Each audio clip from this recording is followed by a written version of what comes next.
Hello, let's say you are a 100 kilogram spacecraft hovering in space, and then you notice that you are experiencing a gravitational pull of 200 newtons. Since you are experiencing a gravitational pull, you must be situated in a gravitational field. Since the gravitational force is in this direction, the gravitational field must also be in this direction. But what is the field strength?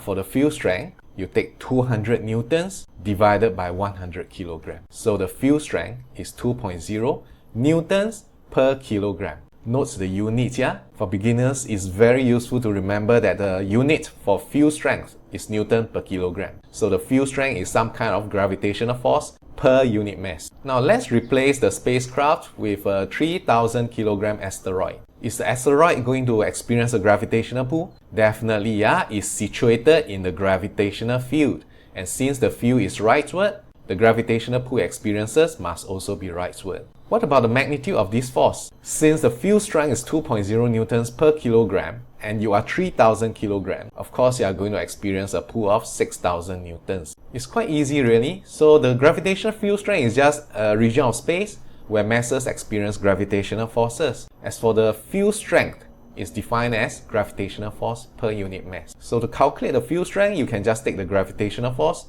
divided by the mass. As I said, it's useful to remember the unit of field strength to be Newton per kilogram. If you are given the field strength and the mass instead, then you can calculate the gravitational force by taking the mass and multiply it with the field strength. It's really that simple. Ta-ta!